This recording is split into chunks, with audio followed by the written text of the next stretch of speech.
Yeah, Great. I think we'll go ahead and get started now. Good afternoon, everyone. Thank you for joining us. I'm Monica Smith, co-creator of Revel 11, along with Joni Parsons out there waving. Hi.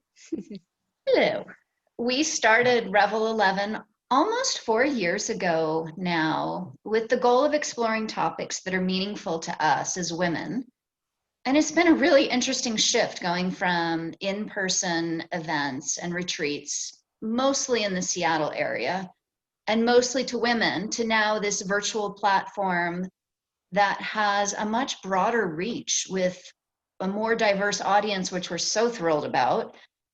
We plan to continue offering online events into the future. So if you're new to our community, we hope that you'll check us out, and we have a great lineup coming up. You can see all of our upcoming events at our website at revel11.com. Our topic tonight will explore racism.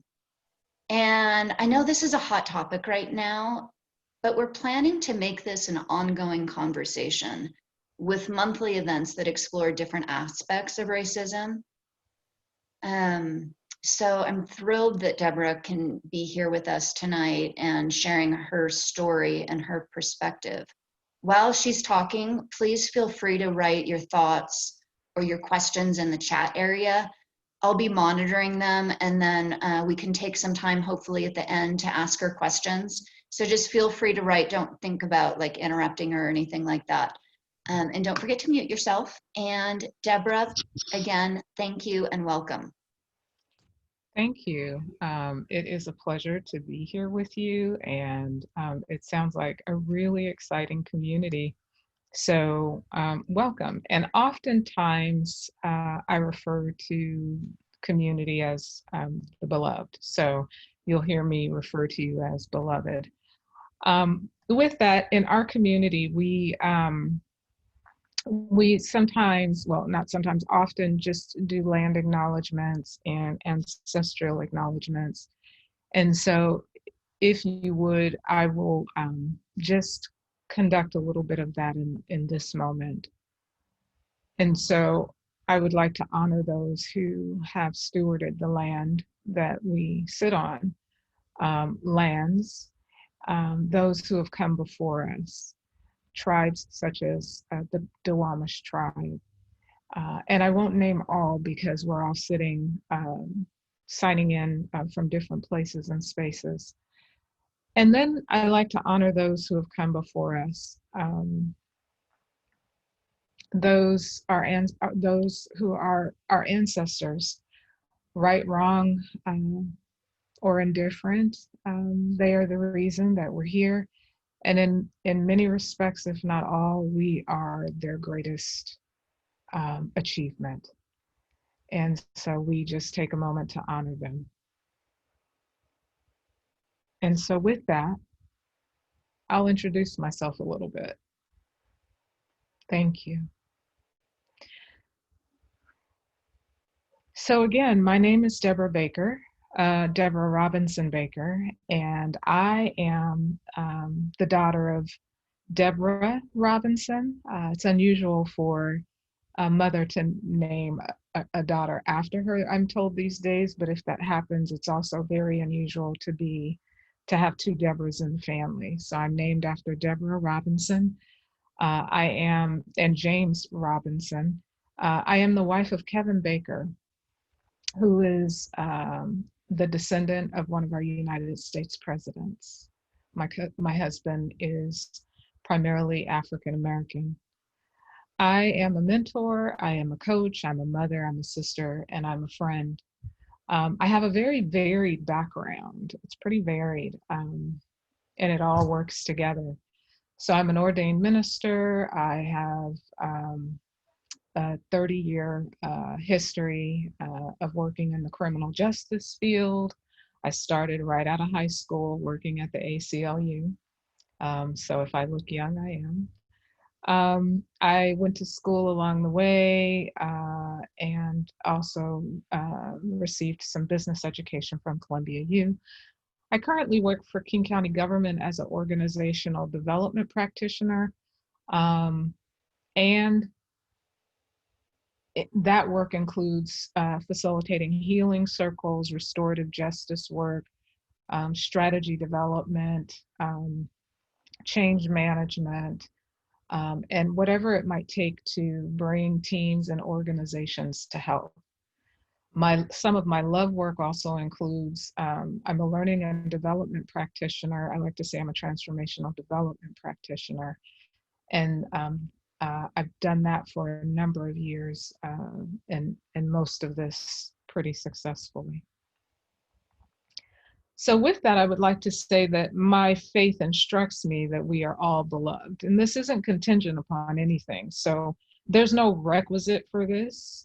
We're extended unmerited grace on this. And what causes us to move from that standing is really our own behaviors. And it's our own behaviors in our own eyes. Faith always considers us the beloved. So today is going to be about me really sharing information through the context of my own experience. Some of the information you'll be familiar with, I think, but I'd like for you to take a beginner's mind and hold that. And as you're listening to my experiences, you might hear some things a little differently. So one of the things I'd like to say is just putting relationship first. Own your own experience in the space. Be aware of your bodies, how you're feeling. Encourage yourself to stay connected in. Practice your active listening. A quiet presence is just fine. And if there are questions, go ahead and put them in the chat today, and I'll do my best to answer them. And then respect confidentiality. So if there are really, if there are questions that feel somewhat of a vulnerable nature, let's just adhere to confidentiality and not share anyone else's stories. And this topic can be a little uncomfortable. I'll say that. It can. And I'll say that this topic has been uncomfortable is never comfortable for people of color. We live in it, sit in it day in and day out, particularly Black bodies at this time. So it's never comfortable for us. We never get a break. So here's a frame I'm going to share with you. And it's a frame that came to me some time ago, last year. I am very much a creative brain, and this frame just really started resonating with me, and it started with me thinking about me. And when COVID hit, I got called in to go into COVID and work in King County Public Health for 7 months. And as I was working every day, sometimes 12, 14 hours a day, sometimes getting phone calls at midnight saying, hey, several of us were at a funeral. It looks like 6 of us are symptomatic and 3 of us have just gotten off of an airplane, right? I had to respond. And one of the things I started noticing is I had an awareness around an identity crisis, my own, because I was so focused on COVID, and I had to be, and that of a country, our country. And so the questions that I began to ask myself are, who am I being in this moment? Who am I being in this moment? And then who am I becoming as a result of COVID, the George Floyd murders, Black Lives Matters, this election, and who do I want to be on the other side of this? So when all of this is said and done, who am I going to be? Right? So I really sit with these questions quite a bit, and don't be surprised if you kind of hear them permeating through the landscape here in Washington State. They're gaining a lot of traction. So just some questions to sit with as we explore today. Today we're going to explore the what, which is kind of the problem or the issue. We'll talk a little bit about the why, and then, we'll name a solution or two. So staying in line with the what, let me talk about that a little bit. There's a question that is asked of me quite frequently. And forgive me, I have two Shih Tzus that have just entered and I may have to shut the door. So give me just 1 second.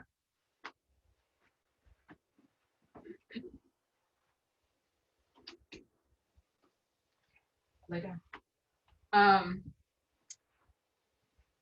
In thinking about what I'm often asked, how am I feeling? People ask me, Deborah, how are you feeling right now? How are you? And here's a response I want to share with you. As a Black-bodied person, and I will refer to myself as Black-bodied and white society as white-bodied folks. As a Black-bodied person, my feelings vary. Right now, I can tell you I'm exhausted. Right now, I can tell you I'm exhausted, but I'm doing okay. Last week and 2 weeks ago, I could tell you I was livid about the Breonna Taylor situation and the fact that no officers were indicted. I had to pull from reserves I didn't even know I had. I had to really shut down, not have conversations with a whole lot of people. And I've never been that angry in my whole life, not ever. I was angry because there's something inherently wrong with our criminal justice system and systems in this country, period. I've worked in that system. It is a system that was designed by white communities. And in some ways, we haven't really taken a look at it to see why some of the discrepancies and the inequities, and it makes me really upset. There's a lot of grief at times. There are times when I'm afraid. There are moments where I have to share with my husband. I have to run down a playbook for him, and I may bring this back up a little later, about when you go to the store and if you are pulled over, please keep your hands where they can see them. Do not put your wallet in your back pocket. Please put it on the dashboard, and anything else that you might have, please put that on the dashboard. Put your registration above you in the car, in the visor part, so that you have no reason to reach for anything, because I need for you to come home alive. And my husband is the descendant of a president, and I have to say things like that.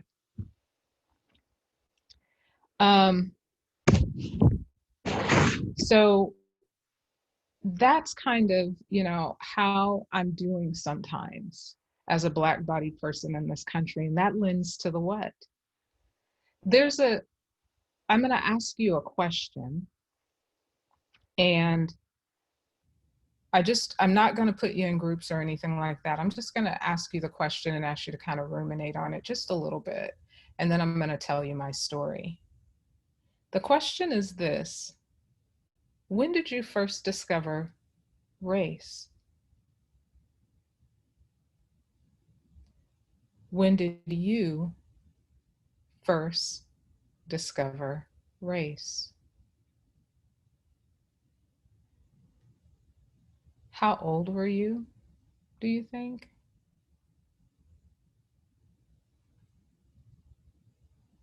What was the context or the circumstance?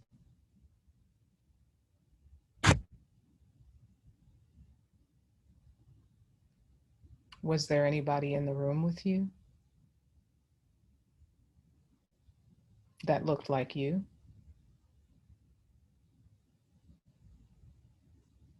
And who didn't look like you? When did you first discover race?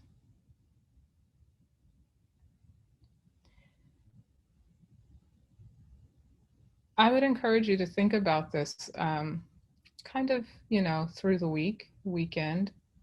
It's a really interesting question.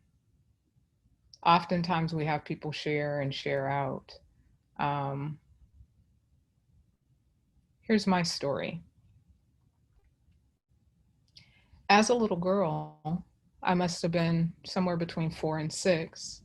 I was born in Southern California, where the days were long and hot. There was not an easy transition between summer and winter, summer, fall, winter, and spring, because they all seemed to kind of ride together, because the weather was so consistent at that time. So our days, our weekends were filled with backyard barbecues. And it was at that time, around good food, family, friends, that I would hear the men in our family talk about what it meant to work for the white man. And there wasn't a lot of venom or hatred or anything like that. It was, however, it was recounting what it was like, the hardship, the inequities, the challenges, and mostly the opportunity to be away from it all, the opportunity to be with family and to have a break. Because the inequities, and sometimes, it often was unbearable. And yet there was a lot of gratitude, of heart, because we could rent homes, we could have space in homes at that time, we could go to schools, we had good food, we were able to move about, and so we were thankful. There's a big difference between then and now, even though the inequities were really hard. This time feels a lot harder. The other thing I like to share is that we are born in in a white context. So when we come out of our mother's womb, we are born typically in a hospital that is set up by, typically by a white structure and white designers. And so we come in, we're born in white context. So everything I know is white. The doctors typically didn't look like me, and sometimes barely now. They definitely didn't look like me when I was born. And then we go to schools, which are predominantly white. And then we learn of white culture and white history. We don't see ourselves outside in our history books in high school, outside of the occasional pygmy or the Martin Luther King Jr. So it is really, really, really important that we interrogate and we investigate, and that we think about when we noticed race, and then also what we learned about Black people, what we learned about race. How did we form our information? Who fed us that information? It's important. Is it accurate information? It's important.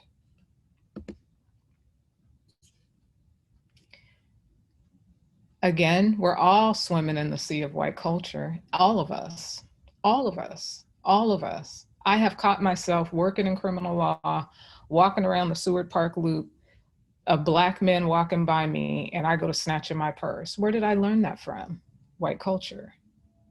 There was nothing about that Black male that told me that he was dangerous. He was just walking like I was, right?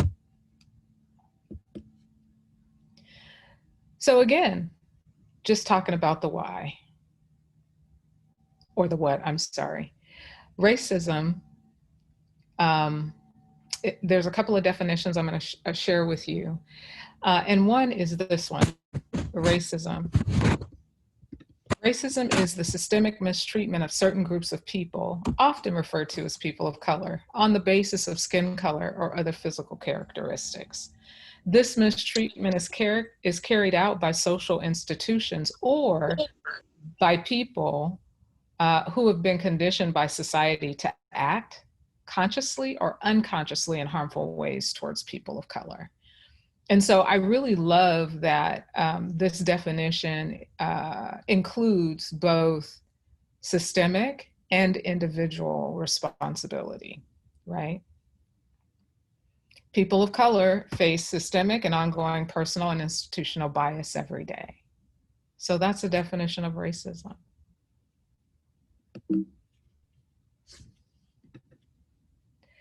A definition of microaggression.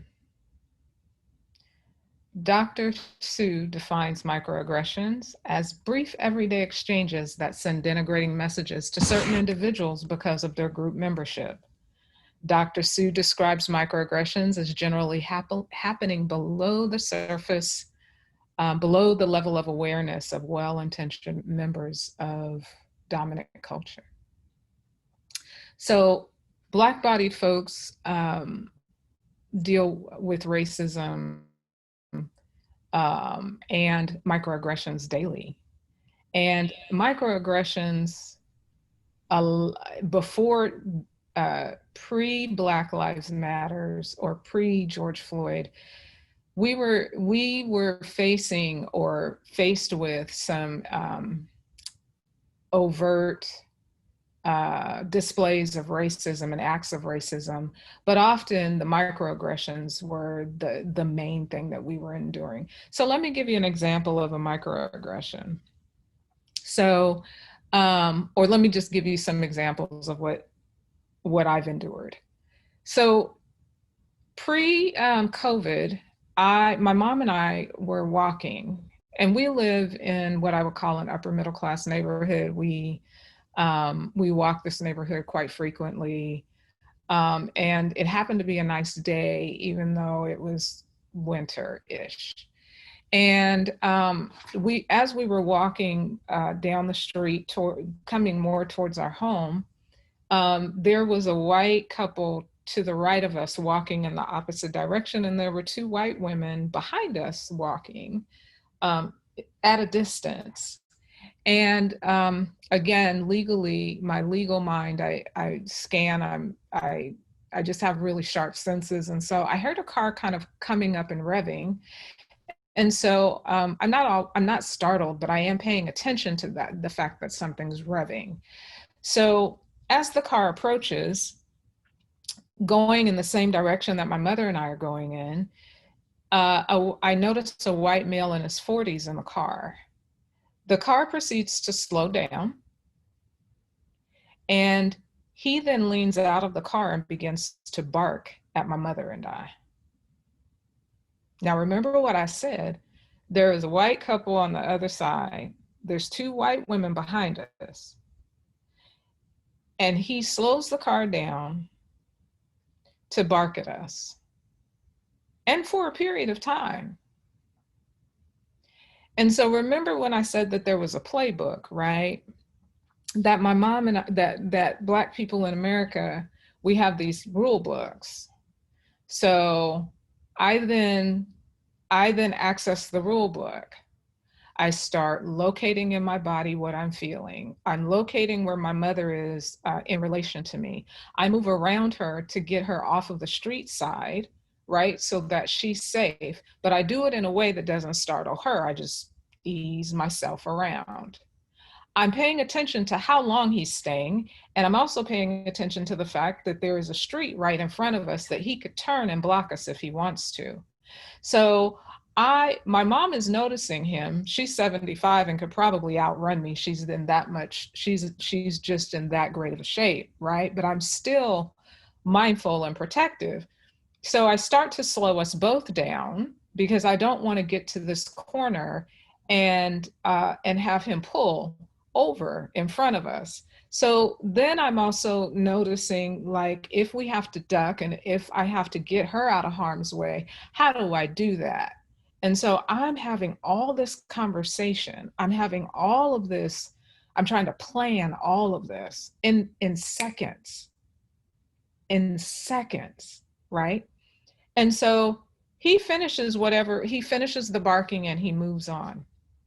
Here's what I like to say about that incident. We are living in the same country, having two different experiences. The white people on the other side didn't stop, nor did they turn to look. The white women behind me probably noticed something, but didn't feel comfortable to even come to us and say, hey, are you guys okay? We noticed it. It wasn't okay. We're sorry. Or we noticed it. We're with you. Do you need anything? Right? We're in the United States of America having two different experiences in this country. And so when you look at the current conditions, when you look at George Floyd, when you look at Breonna Taylor, when you look at Black Lives Matter, and if there's a question about, well, I don't really understand what's going on, we're having two different experiences walking down the same street in the same country. I'm going to stop for a second and see if there's any questions. Are there any thoughts or questions?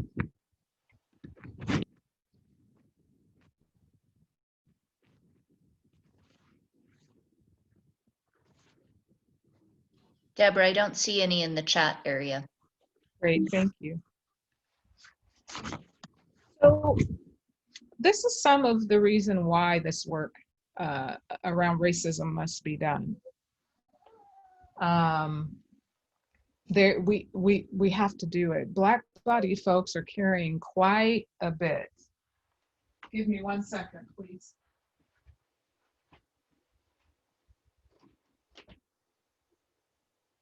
We are carrying quite a bit as a people, and I'm gonna demonstrate it by this timeline. So I'm gonna just put the timeline on there for just a few minutes, and I want you to orient your eyes to it.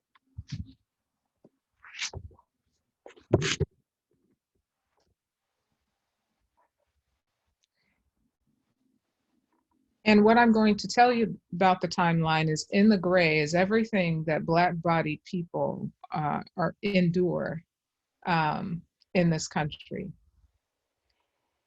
And then everything on the lighter side where it says the white experience, that's everything that pretty much a white-bodied person, not everything, but many things that white-bodied people have and or endure in this country.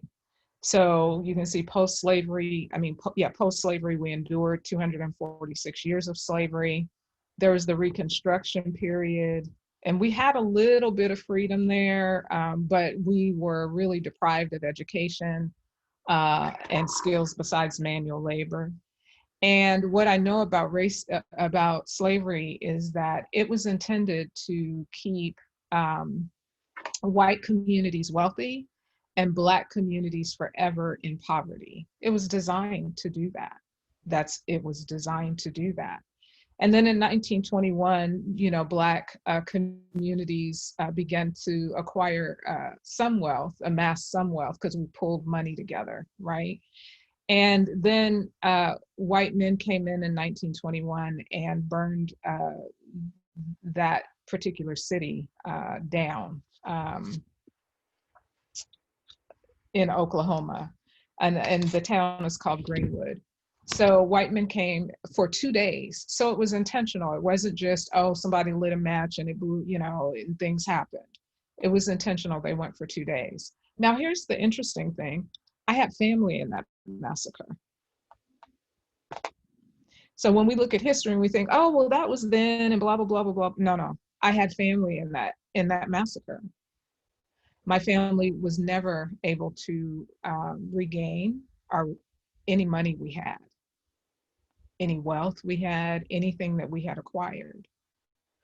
I believe I'm the first in my family that's completely out of poverty, and yet I'm not completely out of poverty because it would only take one thing to really happen to send me backwards, because we haven't amassed any land. Our land was taken from us. And again, any reserves, any resources that we have were taken. And so then you can see the rest of it, right? Like we fought for the civil rights movement, and then there was the Reagan War on drugs. So let me just say this about the Reagan War on drugs. There's a lot I can say, and when I do this presentation for longer periods of times, we take a deeper dive in this. But let me say this. History is so important because what most people don't know is the war on drugs wasn't really Reagan's idea. Nixon started it. Reagan just advanced it. And there are all kinds of other interesting facts about when Reagan said he wanted to make America great again. There are all kinds of inferences and other information indicating that he really wanted to lift up white communities. Okay. So with the war on drugs, then there was stiffer penalty for sentences, right? Remember, I told you I worked in criminal law. I saw it in the 90s. I saw it. I saw the masses of Black-bodied folks coming in. And I didn't have a name for it, but it was disturbing to me, right? And we were being arrested at like, I mean, just by almost by the droves sometimes, because they would do these sweeps. Well, for the same amount of drugs in a white neighborhood, no, they had to be caught. If you were white, you had to be caught with like 5 times the amount that you would be caught with if you were a Black person. And the reality was police officers weren't in white neighborhoods. Okay. So then we're in the new era of, where the prison industrial complex grows, and then, there's Rodney King, and then all of the people who have lost their lives since that time. We're carrying all of that as Black people, because every time someone kills us, every time, something happens to us, it's rooted in our history. We tend to know about it, and it wounds us. We carry it in our physical bodies. So then you go to current day, where, remember, I shared with you kind of an overt act, but other microaggressions are, I started working in human resources about 3 years ago, and I would walk down the hall, and I'm very friendly. I'm introverted, but I'm very friendly. Hi, good morning, how are you? And I would walk by my white community, and they would like look off. Like I'd say hi, and they'd look all upside the wall, and, at the water cooler, and on more than one occasion, same person, right? Microaggression, right? We're locked out of high-level jobs and opportunities. I had a supervisor say to me, oh, I'm so glad you took your name away out of that job opportunity. I saw that you did that, and I wasn't sure if that'd be a good fit for you, because I wasn't sure if you could be strategic enough. That's a microaggression. You don't get to determine whether or not I'm strategic enough. And the crazy part was, I was holding down more than anybody. I was the most high performing person on my team and almost in the department. I got a chance to share that with my white director. And I told him, after George Floyd was murdered, how much that hurt me. So if you think about Black-bodied folks, and you look at the gray, the experiences in the gray, this is what we're holding, right? But the interesting thing is, we're also holding the things that white people hold too: loss of life, declining physical activity, losing jobs, suicide, climate change, family illnesses. We're holding all of that in our bodies. And so that's why this has got to change. That's why we're asking for change. I'm looking at your comments in the chat. We'll go through those in just a little bit. So I see that you said, did I mean that Trump said make America great again? No, Reagan said it first. That's why we have to know history. Reagan said it first, and then Trump said it and actually pulled it from the Reagan campaign.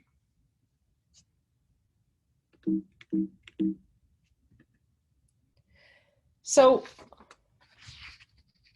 with that, let's talk about some potential solutions, since I said that this has to change for us. How do we make it change? It is important that we all really get clear about, as clear as we can, about racism. Where are you on that topic? What do you think about it? What have you learned about it? Where did you get your information from? Is it the right information? Do you know a Black-bodied person? Is there one in your neighborhood? You know, I have a new sisterhood of Black-bodied and white-bodied women, and we're talking about race. We've been together for 2 years, and when I went to COVID for 7 months, one of my white-bodied friends, sisters, kept pinging me, and I couldn't respond because I was just so swamped and half exhausted. But she kept on me, and she said, "What do you need? How can I help?" And one day I just said to her, because I found some breath, and I said, "I want cake. I love cake of pretty much any kind. But if you're going to give me cake, I need real frosting. Don't give me the whipped cream does not work for me. I need buttercream, cream cheese, you know, and if you're with me, can you just like do a plug in the chat? Like, give me the real deal, right? I want cake." And I said, "Can you make me a cake?" And she did. And it was amazing. She came and sat with me in COVID, put a mask on and came and sat with me. Let me just cry about what I saw and what I held, and just really was with me. What I like to say is that Black-bodied folks are no different than anyone else. What makes us different is just our culture, right? We love some of the same foods. We like to go hiking. We like to go snowshoeing. We're no different. We're not criminals, most of us. We're not. No more than some white Americans, right? Like, we're good people. We're working class people. We are proud people. Yeah. So a solution, relationship, being in relationship with. And if you don't have a Black-bodied friend, it's nothing to feel ashamed of. It is something to consider, to think about why. And then in time, as you notice someone, or if someone comes to mind that you've been wanting to get to know, just strike up conversation. "Hi, how are you? Would love to, would love to have tea sometime over Zoom," or what have you. I know that often white bodied folks are concerned about saying the wrong thing. Um, you can fess up to that. "Hey, I'm new, we're learning. I'm learning and I'm going to make mistakes." I have white bodied people tell me that all the time, and I'm okay with that. "Debra, I'm going to make a mistake." "I know you are, and so am I," right? But we're in this together, right? And so we'll figure it out. I have some questions, Debra, because I just don't know any better. Um, but all in time, and don't inundate us with a bunch of questions, the first week out the gate, right? Or so, get to know more people. And I have to stretch too in other communities. Do I have Asian friends? Do I have Native friends? Do I have African friends? If not, why? Right? And be careful not to just clearly show my ignorance, if you will, just to sit with them and learn them. And sometimes time will provide the answers I'm looking for, right? So that's one kind of solution. Another solution is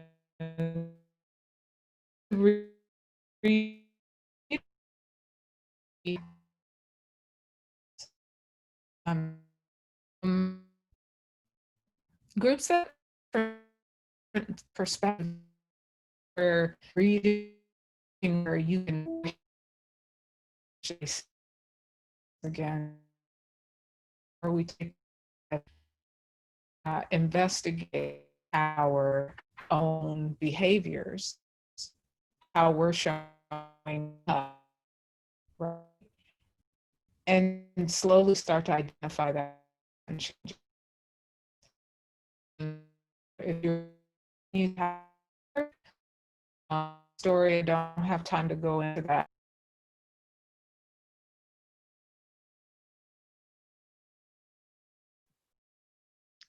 Sorry, guys, it looks like we're having a technical issue with Debra's connection. Why don't we just give it a few minutes? It looks like she dropped off the call. Here she comes back on. Thank you. Be willing to not punish us for our truth. And we're not going to tell you, like, we'll tell you some truths because we're going to want to make sure it's safe for us, because hear me when I tell you it's not always safe. In many instances, it's not. It took Black lives to build my top director, because at that point he was willing to listen. 6'2" white male, and I had earned his respect. I said, I believe I've earned the respect to be able to say some of these things to you. Can you listen with an open mind? And I want to know that I'm not going to be retaliated against, right? But why do I have to say all of that? To help him understand some of the challenges of the organization at his own hand, right?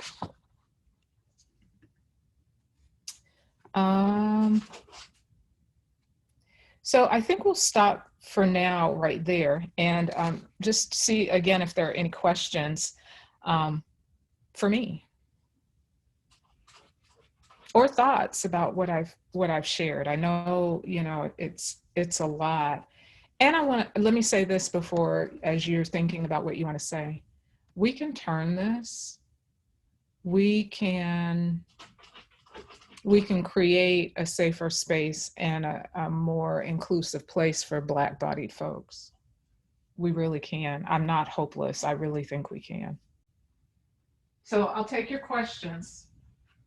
Debra, there was a question earlier about suggesting strategies for reaching out to better understand experiences of others in order to build empathy, compassion, and change. And maybe you answered that in just initiating relationships, but maybe you could build on that. Yeah, it is about relationships. It is all day long. It just is. It's about finding communities where the communities are diverse, and where these kinds of conversations are going on, where you can just listen. And where you're going to really, I think where you're going to really get like the good stuff that you really want is in relationships. So I have several white-bodied friends around me, and several where I've said to them, I'm okay to be in relationship with you and to answer even what you would think would be the dumbest question. And I will do it and not punish you, like, because I need you. Like, for if this is going to change, I need you. So ask away and respect my boundaries, though, when I say, okay, can't go there with you today, let's revisit that another day, right? Because I have to care for myself too. And there was just a question right now about how do I learn about my biases that I may not know are there? Yeah. I'm going to say this, I said it, but I'm going to say it again, and I think I'll add to it. Again, it's being in spaces where there's a diverse group of people, because it's like we're mirrors to each other, right? Like, in order to see yourself, oftentimes you have to stand in a mirror or something that gives you your reflection. In situations, when it comes to race, the reflection doesn't come until we're in relationship with other people, in rooms with other people, connecting with other people, reading about the material, right? And then sometimes asking. You can ask even your white friends, if you have white-bodied friends, if you have friends that are interested in the topic. Hey, I was exploring this, have you seen me do this? Or what kind of, what have you seen me do that might be, concerning or challenging in this way? Or yeah. So that's some ways. And then this is a lifelong journey. Can I say that? We didn't get here overnight. We're decades. It took us decades to get here. Many presidents, many things, many wash history over and over and over again. Um, Plenty of murders at the hand of police officers, plenty of lynchings that are still going on today. So we didn't get here overnight. So it's going to take time. So one of the things I really ask of you, beloveds, is we like to say, do the work, and also at times extend yourself grace, because we need you. And I don't want to lose you because you're hopeless, or you don't think you're getting it right, or you can't fix it today. This is not a quick fix. It's not. Do you mind if I also share an observation? Joni and I were hiking recently, and we had a conversation that we thought was going to be fairly, short, about our own biases. And we started out with unintimidating topics like, well, I have a silly bias against people from the South. So it's not necessarily about race. It's about sororities, or, Yep. so we started that dialogue, and it was such a revealing way to start to dig deeper, but just analyze yourself. So I thought that was very helpful. We're also going to have an upcoming session on playing with privilege, which will definitely dive into biases more. So Art and I would encourage you to join us for that one on November 12th. Okay, I think there were some other questions that came in. I often feel a lot of guilt around being white, and I get stuck with worrying that I will say the wrong thing, just like you had mentioned earlier, Deborah.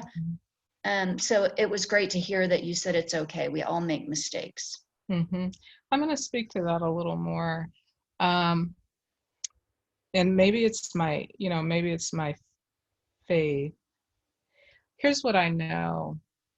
Grace is so important, because when we get stuck, we don't move, right? So people ask me, well, why is your approach such that it is? It's because I want people to move. So it doesn't help anyone for me to say, call folks racist, or we need anti-racist systems in society. But it doesn't help anybody for me to say you're racist. It doesn't help anyone for me to blame. Now I can call truths out. Right? And so what I'm saying is, be careful about being stuck and blaming yourself. Here, let me say it this way. When we have guilt, when Deborah has guilt, or when Deborah has a noticing and then guilt follows, it's really about the reason the thing has come up and the guilt comes up is because it tells me there's something wrong there. So I rethink it, like, oh, okay, guilt. Okay, something is wrong. I'm doing something wrong. My behavior needs to change. So I say to myself, okay, we're going to figure it out and we're going to change it. And I'm not going to sit in guilt, because guilt paralyzes, like you said, and it causes us to feel stuck. And I'm not even, I don't want to say like rush past it, but just put a time limit on that. Life is so precious, right? Put a time limit on it, acknowledge it. Okay, yep, made the mistake, did the thing. Okay, phew, all right, you got another 15 minutes to sit here with this, Deborah, and now we're moving, right? So move yourself. So I want to, go ahead. Oh, sorry. We only have time for one more question, but Deborah, what gives you hope, especially during some of these bleak times? These kinds of conversations. And I'm going to cry, sorry. Because it tells me, if you were willing to show up today, it tells me that maybe you want something, that something's wrong and you want to change it. And I'm in conversations like this quite a bit. So it gives me hope. It gives me a lot of hope. In spite of, and as people are driving by us and barking at us and killing us, and when we're sometimes just minding our own business. So it's conversations like this that gives me hope. Thank you so much for sharing your vulnerability. It gives me hope as well, and I have a feeling it gives our entire community here hope to have these dialogues. Thank you. Debra, there was a question earlier about, are you comfortable sharing your slides, particularly the timeline? I am, and I think I can do it in a, if you don't mind, I think I'll do it in a PDF form. Okay. And there is another little gift around being, becoming, and belonging. And so again, please think about those questions. Who am I being in this moment? Who am I becoming? And who do I want to be on the other side of this? And, how am I creating more belonging? And I don't know, my husband and I'll mention this because I know we're at time. My husband and I have a practice where we are hosting healing circles for Black-bodied folks during this time. And so I will share out the Cash App and the website to you, Monica. And Great. yeah. So I'll forward, so everyone on this call and everyone who registered for this, I will send an email with this follow-up. Thanks, Debra. Great, thank you. And any donations that are made will go to the healing of Black-bodied people. Terrific. So that information will be in that email as well for where to direct it. Well, Debra, this has just been so educational as well as just eye-opening. I so appreciate you sharing such a real story and your experiences and your knowledge. So thank you again. Thank you for having me. It's been a pleasure.